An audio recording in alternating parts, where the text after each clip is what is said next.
Okay, for today's deep dive, let's get right into this really intense command crisis on Starbase 369. It's a huge one. Yeah, a huge one. It involves Rear Admiral Indi Hawk, a substance called Dreamdust, and what basically turned into a massive security breach. All happening right under the nose of Vice Admiral Sidra MacLaren. And Sidra's in just an impossible position from the get-go. How so? Well, she's got fleet readiness to worry about, right? And the military buildup in the Tarvik sector is escalating every single day. So the stakes are incredibly high. Incredibly high. And at the same time, she's trying to be a friend to Indy, whose behavior is threatening, the entire operation. Yeah. She has to walk this line between CEO and friend. And we see Indy already pulling away. She had dimmed her Voshan connection with her wife, Cynthia. Which is that, for anyone who doesn't know, that deep, empathic, almost telepathic bond. Exactly. And she did it because the loneliness was, and this is a quote, easier to handle than the pain of the distance. Classic self-isolation. Plus, she was working these odd hours through the night, just avoiding people. But the trigger point wasn't personal, it was professional. Right. She tried to decline a mandatory briefing, and not just any briefing. The briefing on the Tarvik sector situation, Yeah. a catastrophic move for a rear admiral. And that's what finally forced Sidra's hand. She confronts her directly. This is where it all just crumbles. During that confrontation, Indy is described as being momentarily absent, just thinking about the blissful ignorance of the drug. And the pressure just breaks her. She whispers, "I need help." But then that's followed by something even more chilling. I don't know who I am. That is a profound breakdown. But the professional crisis, the security failure, that's where this gets even worse. Let's zoom in on that, because this isn't just about unauthorized substance use. Indy built the system herself. She did. She installed a second replicator unit, hidden Behind the main one.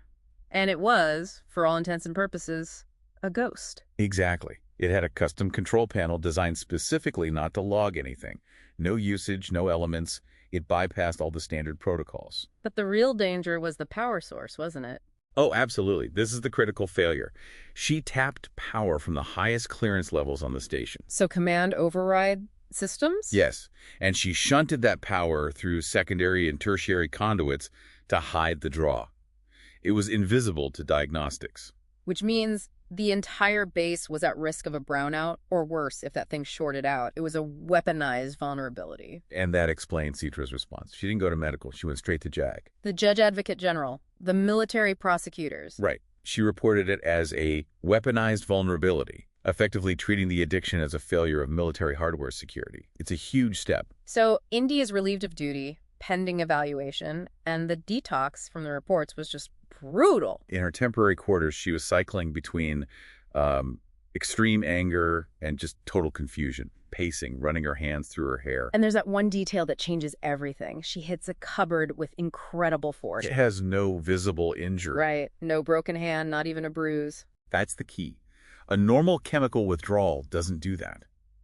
It points to something beyond Starfleet medicine, something psychological or maybe even non-human that their doctors just aren't equipped to handle. Which is the conclusion Sidra reaches. She says it's beyond anything our doctors can treat. A terrifying admission for Vice Admiral. So she makes this desperate, completely irregular call for help. She contacts Indy's estranged wife, Cynthia Shammer, a former admiral in the Voshan Empire.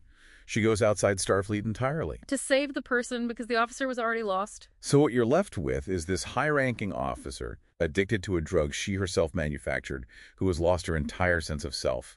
And it all leads to this call for help across galactic borders. Which leaves a pretty difficult question for you to think about. When a friend's greatest vulnerability is also your fleet's greatest security risk, how can you possibly draw the line between loyalty and duty without completely crushing one side?